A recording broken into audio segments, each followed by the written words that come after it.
This is a series about the biggest events in our lives. Everywhere on Earth, human societies have found ways to mark the rites of passage almost all of us go through. You're so beautiful. Thank you. So I'm going to travel to some extraordinary places around the world to see how they celebrate the landmarks of life: birth, coming of age, marriage, and death. Ritual has shaped our culture. It has come out of our natural bodily instincts, the way we behave, the way we move, the way we feel.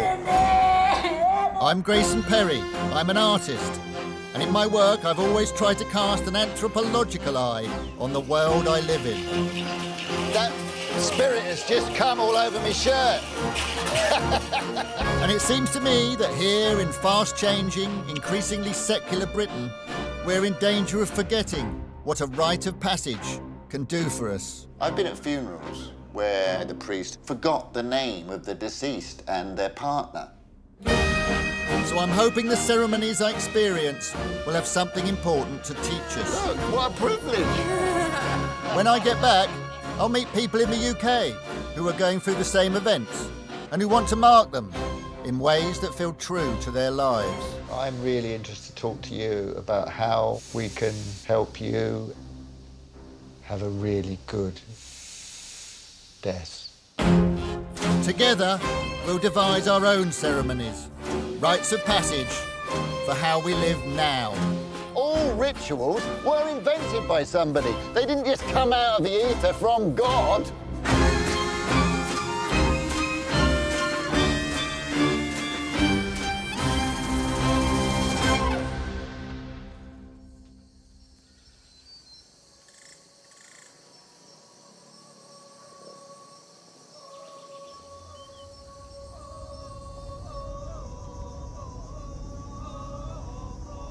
In this programme, I travelled to the Indonesian island of Sulawesi to visit a people whose ideas about death could hardly be more different from our own.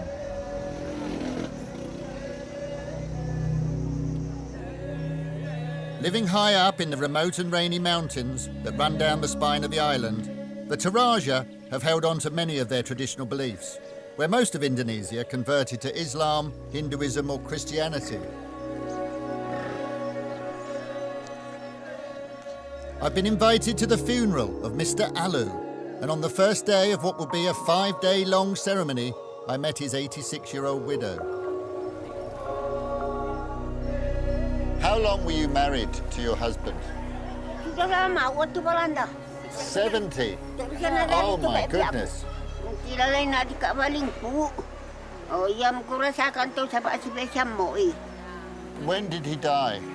Bulan 10 lah. Belum kasih kah? Tak bisa situ lalu pasal karena kita sudah tua. It'd be hard to be late for a Toraja funeral. Mr. Alu has been dead for over a year.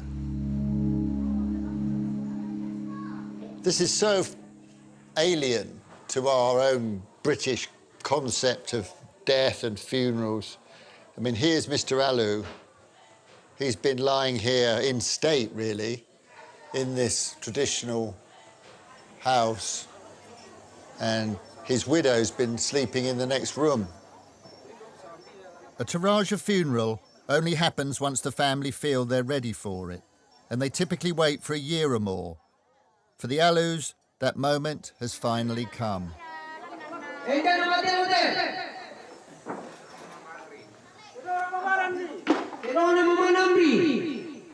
The buffalo are funeral gifts from local families and communities, and they'd all be slaughtered before the ceremony was over. The more buffalo die, the more people respected you. It's satisfyingly tangible. Mr. Alu, a distinguished village elder and coffee grower, got 24. Different from a funeral in Britain. I mean, a lot of this is about status in your society. It's also quite a good sport and quite gruesome. I mean, this isn't a funeral for someone who's just died. This is not grief in the raw, in a way. This is a funeral for a person who died a year ago.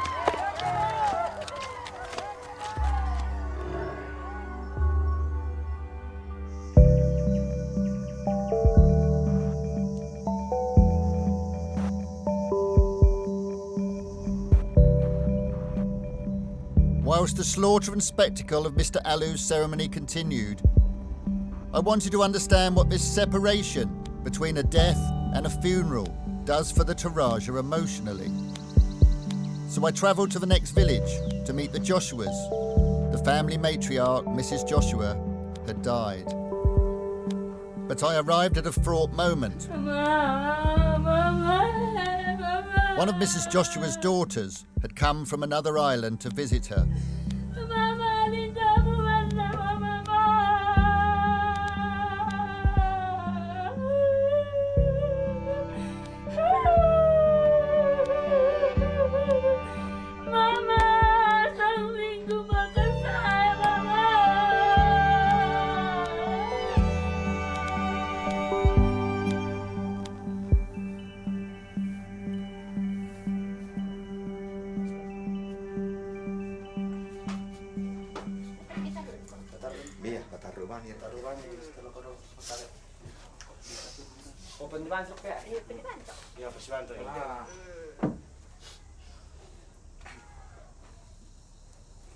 How long has your sister been here in this room, dead?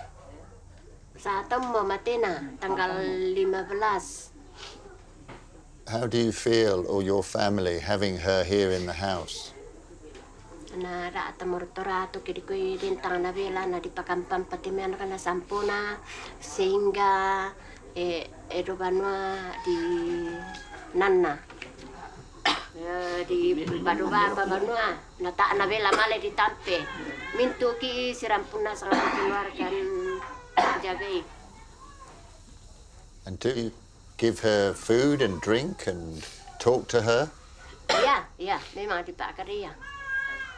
Sedangkan maliki mapasa na dipadolo dikutane kumala maliki mapasa ate indo kiparolo komi dolana ni tebati imi ya tulana lina ya tujo na tangana lami bungka nasang mi dolana ni anna karangi dari situru lalang pak puriana buang la abi kita tortolino.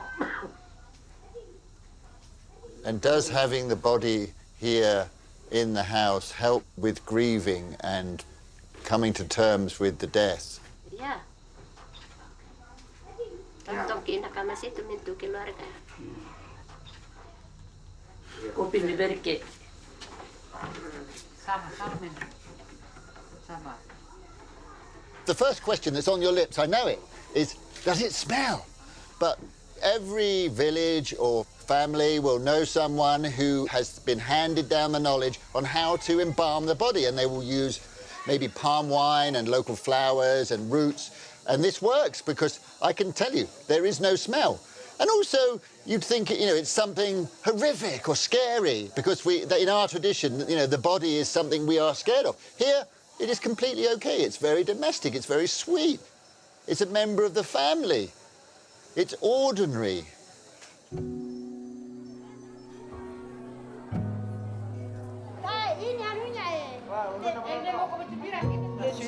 Ako pa, sa daan na pinit ito kaya. Akin na, Ano tinyo sa dala na? wala naman ang kaching.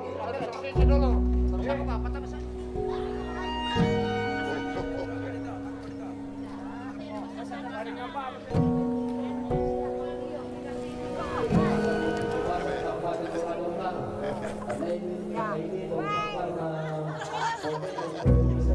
Why does she pinch my nose like that? She likes the long nose. Oh, I see. That's because uncommon to see for local people. So therefore, she taught it, for the next grandchildren. Hopefully, the grandchildren has a long nose also and handsome like you, according to her.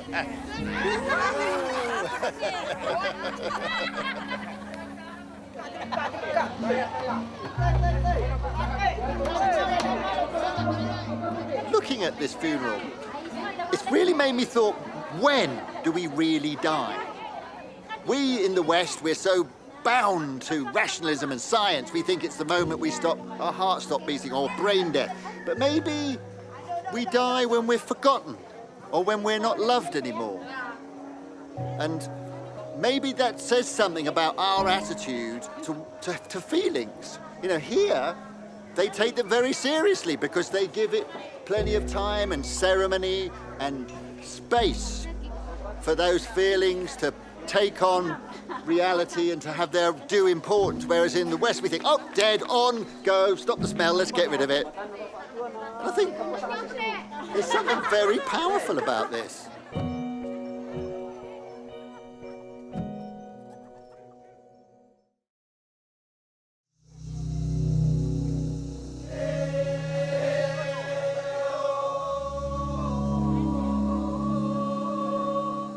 Death is the most important and inevitable rite of passage of all. And yet the Taraja people had shown up for me how in Britain we shroud it in silence. For my first British ceremony, I travelled from Sulawesi to Hounslow. Proud trade unionist, local government worker and father of two, Roch was diagnosed with motor-neurone disease and given 18 months to live. 8 years later, he's still going strong. So, Roch, you've been staring down the barrel of death now for quite a few years. What's your relationship with it now? It's difficult because there's very few people in the same situation as me. Very few people that can understand exactly what's happening with me. And there's not a huge amount of people that want to talk about it. They probably think that I'd be better off not talking about it.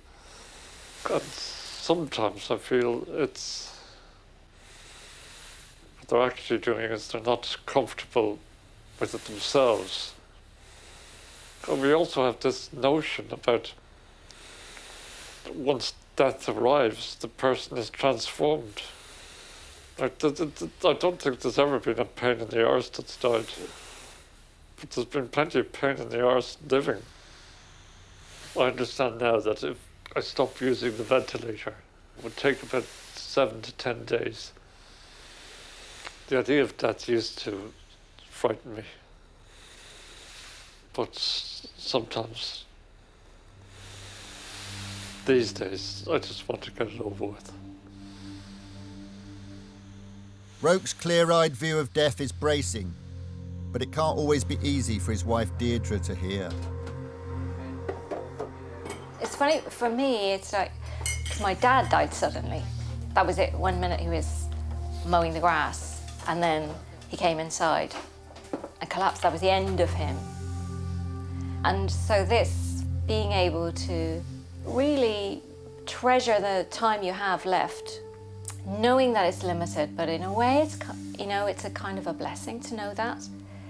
I remember a friend of mine saying, when I told her that, Roch had motor-neurone disease, he's terminally ill, and she said, you're going to have to be so nice to him now.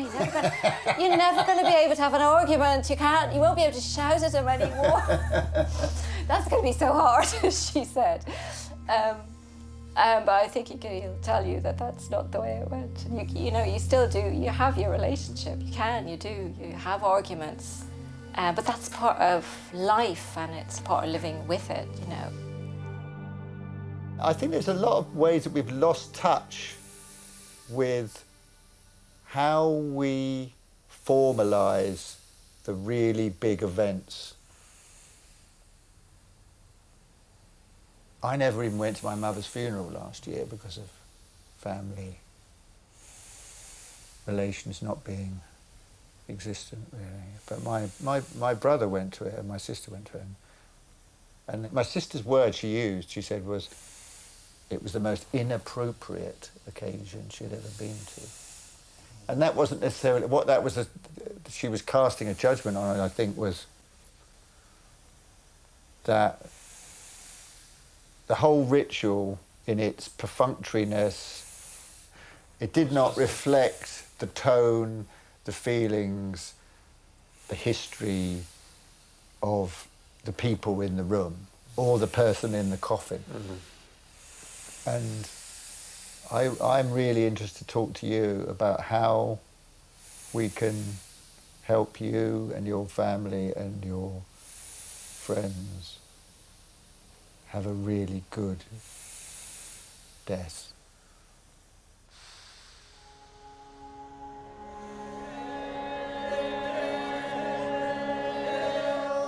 I think what we could understand from the Taraja people is that the rituals and the traditions that they've developed, they're telling us something about what it is to be human. I don't think we're any different from them. I think that, we have the same needs, we have the same existential, philosophical, difficult, intangible things to think about, but they've ritualized them and they've put them in their lives and they've got these nice definite things. Number a buffalo, check. Neighbors turn up, check. Do this, sing this, check. We live in a very secular society.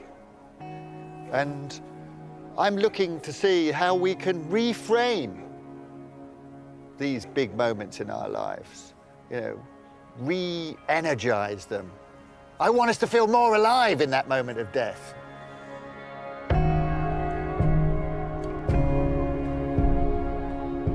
Roch, Deirdre and I are going to devise a rite of passage for Roch that feels right for their situation, a ceremony to which I will contribute some art.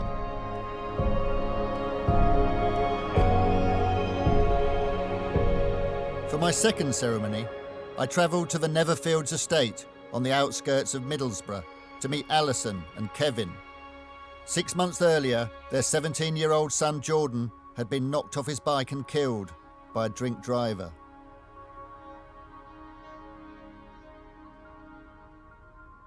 Some of the photos are from when he was a child, grown up to 17. And the top one there was on my 40th birthday in December. It's really hard for me to accept he's gone before me.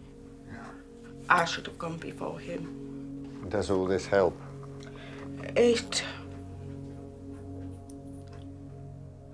How can I put it? It's helped me in a way that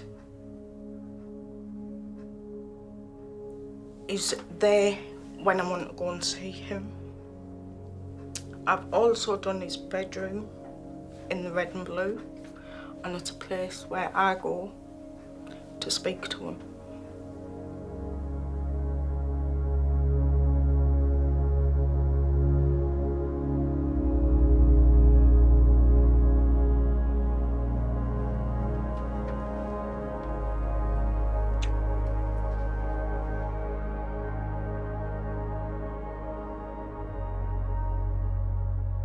He would have been 3, 4-year-old.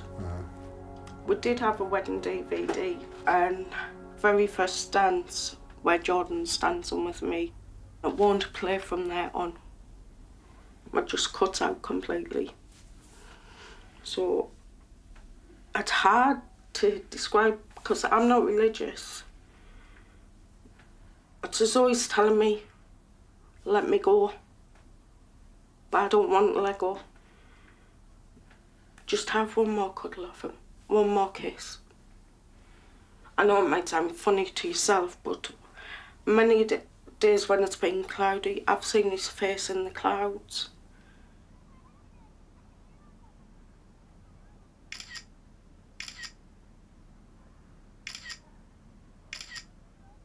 Are you religious, Kevin? Not really, no. I go to bed every night and have a conversation with him. And I say good night to him. And I wake up every morning and say good morning to him. It's just always still here for him. I'm sort of interested, I'm an artist, so I'm interested in making things. What was the start of the wall? And I was sat one day and just sort of looked at the wall and went, that can be a Jordan's wall. but it needs to be red and blue. Every bit of clothes he had on was either a red hoodie, red t-shirt. His tracky bottoms was always blue. And often or not, we'll just sit the way we are, like talk and me and Kevin. Turn and tell you, we look at Jordan's walk because that is Jordan's walk.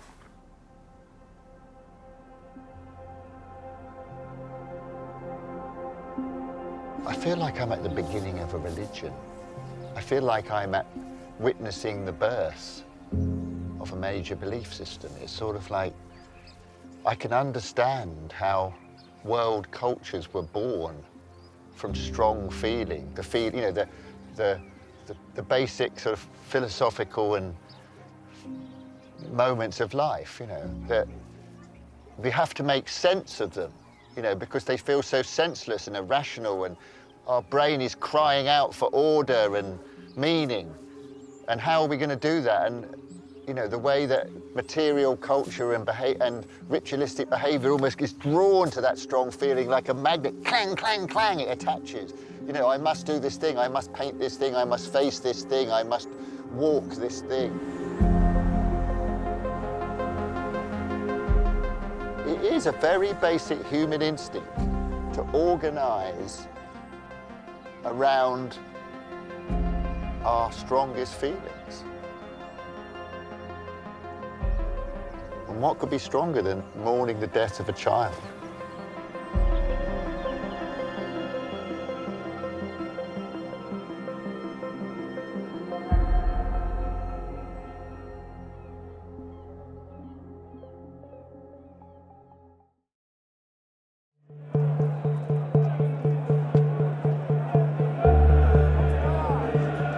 A month had passed, and I'd come back to the West London suburbs, trying to figure out how a ritual might help Roch and his family and friends.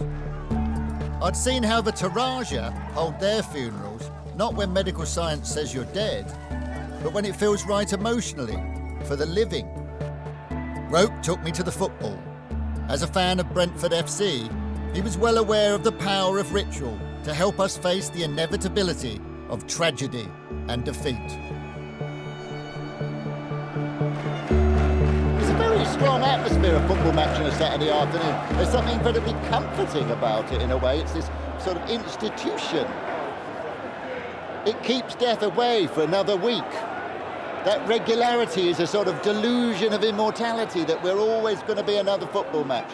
There's always going to be another goal. It'll come, and we don't have to worry about the inevitable. But yeah, I'm seeing everything now as through the filter of imminent extinction. You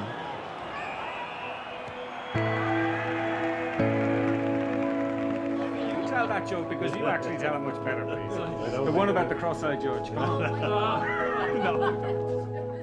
Western medicine is keeping Roch alive and has given him the power to choose when he dies. But for all the post-match bants, I sense that Western emotions have some catching up to do. And maybe that's what Roch's rite of passage could accomplish. Roch has decided he wants a ceremony he can be present at. If the Taraja can separate a death from a funeral, why can't we? This gathering of people, all the different people that your life has touched and whose lives have touched yours, a really quite extraordinary opportunity for them to acknowledge how you've touched their lives, and as you're saying, vice versa, and there's something really rather lovely about that. It's lovely for you to hear it, but it's also, are you going to be saying something? I hope so, yes, I will. We're planning to. It's a bit odd that I'm worried about what I'm going to say, but I've had 9 years to think about it. Yeah, if you can't say... If you can't say it now... you're really thinking. This is your last chance, mate. Yeah, no, I think, Christ, if we could all live... I mean, that's one of those cliches that they embroider on cushions, isn't it? Like, live every day like it's your last, but you're doing it. I mean, I think now is the time to have the conversation that I've been thinking about, You've said you want to have this ceremony now, because you feel that the end is coming. Yes. And what are your plans for your death? It's a big, distant elephant, isn't it? Yes, yes. It's like having an elephant in every corner of the room. It never seems very real to me, because we have this conversation and it's not that I think he won't do it, but I'm like, okay, we're having this conversation now, but he hasn't chosen a date, he hasn't reached that stage yet, so we're still living this life. But when he says, I've decided a day to plan towards, I think that will be quite different. I've thought a long time about three things. We'll recognise that moment, number one. We'll have the courage to acknowledge that it's time. And thirdly, we'll have the courage to go ahead with it. The planning, a year in advance is easy, but then when a year becomes 6 months, 3 months, a month, 2 weeks, it's not so easy. Yeah, I mean, it's not a nice thought, because then I think it's hard for me to imagine life without him. Do you think you'll communicate any of this to the people there? That's a tough one, that's really hard.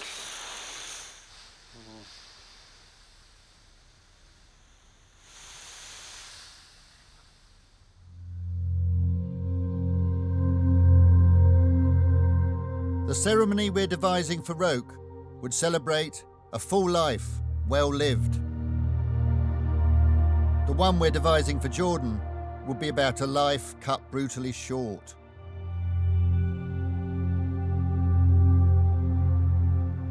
When I went into Kevin and Alison's front room and saw their shrine, I thought, wow, this is something very raw, very real, very archetypal. So I thought I would make an icon of Jordan. I love the idea that worshippers in sort of Orthodox Christianity, they kind of kiss the icon. The physical object is very much acknowledged. It's not a picture of something else by a skilled artist. It is the deity. That's a potent thought. And it goes back to the sort of dawn of religion and idols, the earliest art of mankind.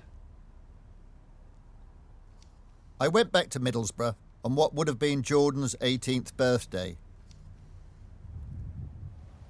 Kevin and Alison wanted to mark Jordan's life and the senseless way he, and so many others, are killed on Britain's roads. So we decided to walk a pilgrimage around the streets of the Netherfields estate.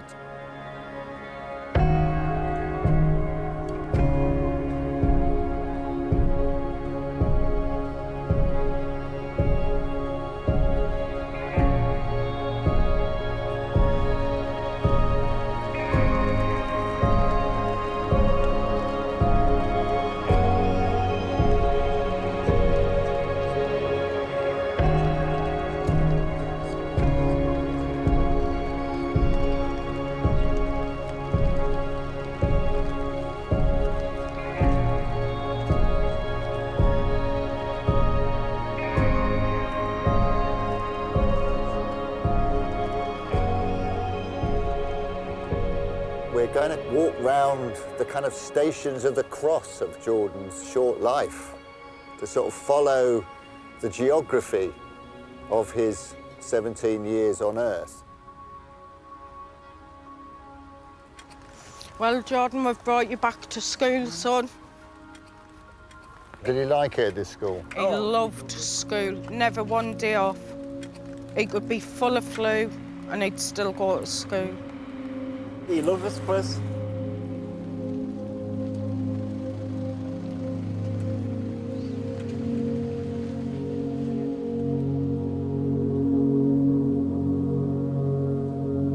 Jordan, you're here at your favourite swing. just the playground? Yeah. Yeah, this is where you used to come. That's the way we'll always see it every time we come here. It's Jordan's place. It'd be here every day, especially on the rope swing. Yeah. Away, Ali, you get on it and we'll push you high. Yeah. I did get stuck one day because they wouldn't stop pushing me. So how close everything is, if this was Jordan's life, you know? Yeah. We were never apart. He wasn't so much a son, he was my best friend as well, wasn't he? He was my best friend.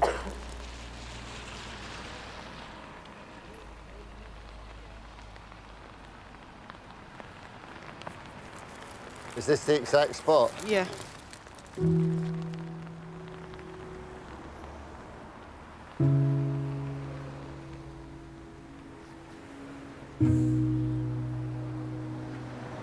And a view.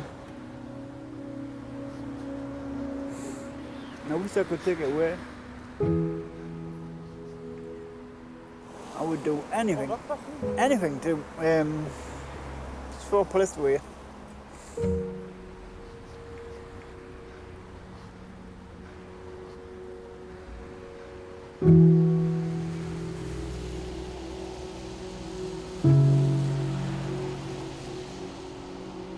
Even though we're on a very ordinary estate in a very ordinary town in Britain,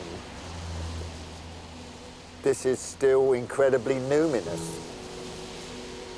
And we need reminding of that.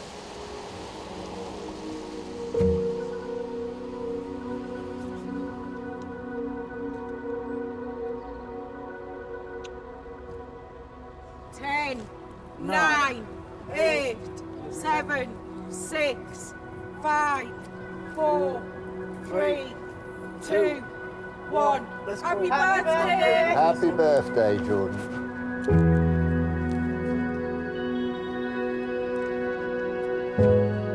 Doing this pilgrimage today, it really brings home to me the ritualistic desire we have. It's kind of innate in us somehow.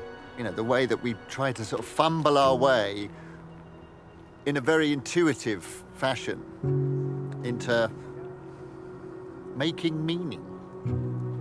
That's what we're doing. And it seems to come out of the ether, but it doesn't. It comes from us as human animals. And the patterns and rhythms of being alive. It's here in Middlesbrough, it's in Sulawesi, it's in every society. It's a way of framing the big moments, the tough feelings, the joyful feelings, marking them so we have memories, so we know who we are, where we are, why we are.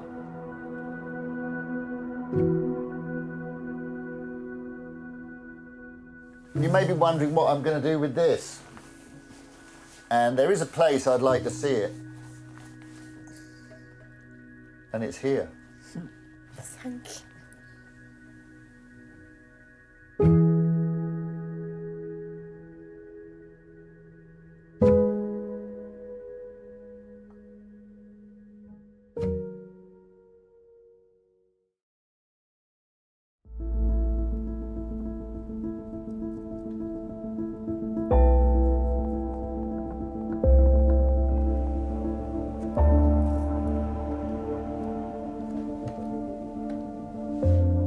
That's a picture where you really see him as a man.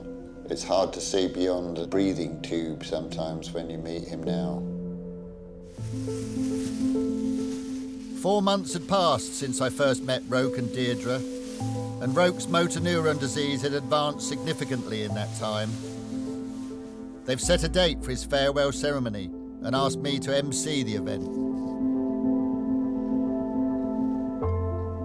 More than any of us, he's had this sort of forced contemplation of mortality, and to a certain extent, death has lost its sting.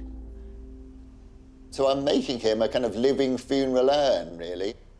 I've sort of based it on a sort of classic urn shape. And it also is reminiscent of those sort of canoptic pots that you find in kind of Egyptian burials, where they would mummify the individual organs and things within the pot. So there's something kind of resonant about that, because what I'm hoping at the ceremony is that Roch's friends and family will all have something to bring, you know, a kind of physical memory, really, which they could put in the vase, something small and significant about their relationship with Roch or his life. You know, so this is a kind of keepsake for him.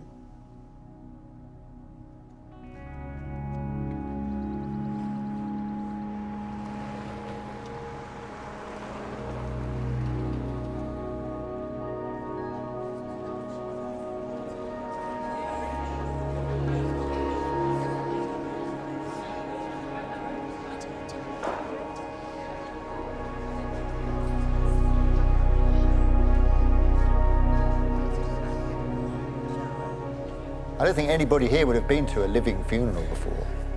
So it has all the potential to be a memorable occasion, which is, you know, in the end is what we're doing. We're laying down, you know, memories which are made of feeling. Memories of Roch.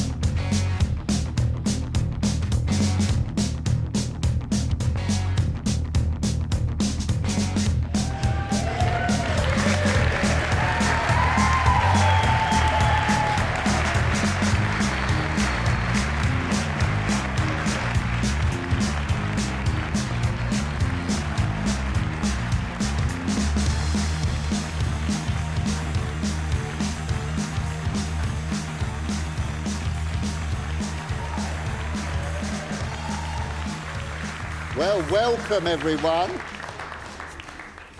to a celebration of the life and times of Roch Maher.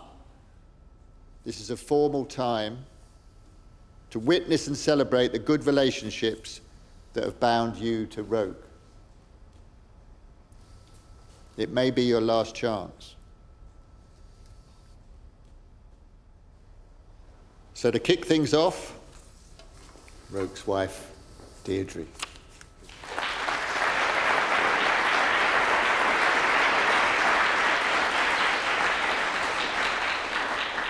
Thank you, Grayson. And it's absolutely lovely to see each and every one of you here today. So I have a couple of things I'd like to contribute to Grayson's amazing memory jar. And the first thing, I'll be a little bit disappointed if he doesn't remember this, but it's an item that holds some very special memories for me. It is my something blue, and I wore it on our wedding day. So it is the bridal garter. That will go into the memory jar. But something we have always had in common is a love of literature. So I'd like to crave your indulgence now. I'm going to read a short poem that I wrote for Roch. And it's called Last Times. Remember when you held me in your arms and how I thrilled to be in your embrace? The way we walked together through the rain? Your movements filled with such a restless grace. I would have braved a greater deluge then, had I but known you'd never walk again. Remember how you raised a glass to us and lifted up our babies to be kissed? The way you drove with pride and confidence, that final swim together with the kids. I would have lingered in the water then, if I had known you'd never swim again. We never know when each last time is come, until strength fails and one more power is gone. Then I lament its loss and carry on, in wonder at the person you've become, If I had known what lay before us then, I'd still go back and be with you again.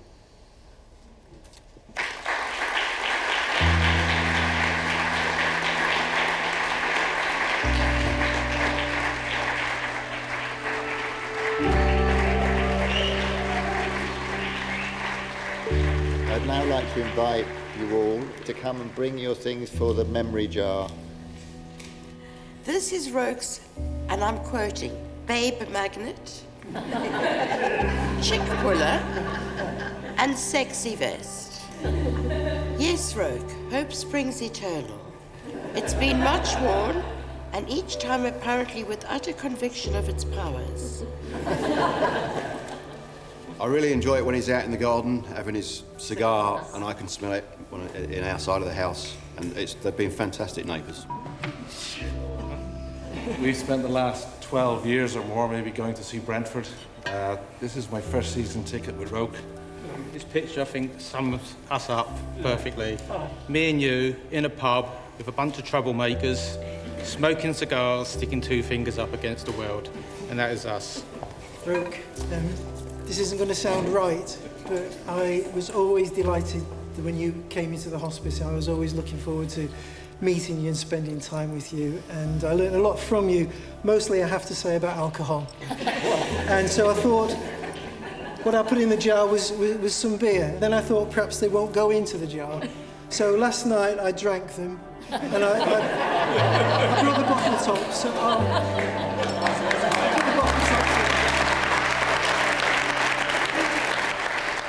She's been phenomenal with my brother, and she's just done so much. It can't be put in the jar, but it should be in the jar, because she's been such a super person, super mother, super wife. I just cannot put into words how much we appreciate and love her for all she's done for Roch. I think that should be in the jar, and I just can't.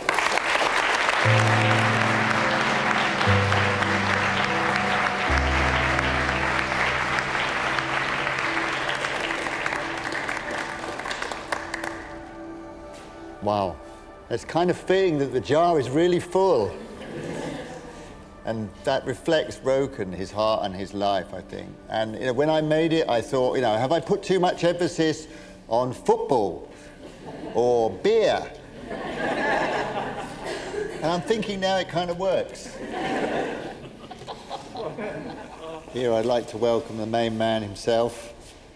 Ladies and gentlemen, Roch Maher.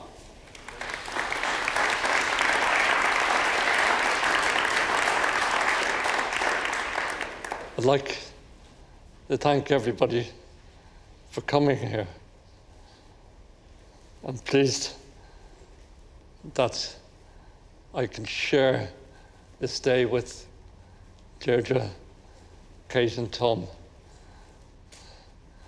I'm lucky that I've got to know before I died how much people care for me.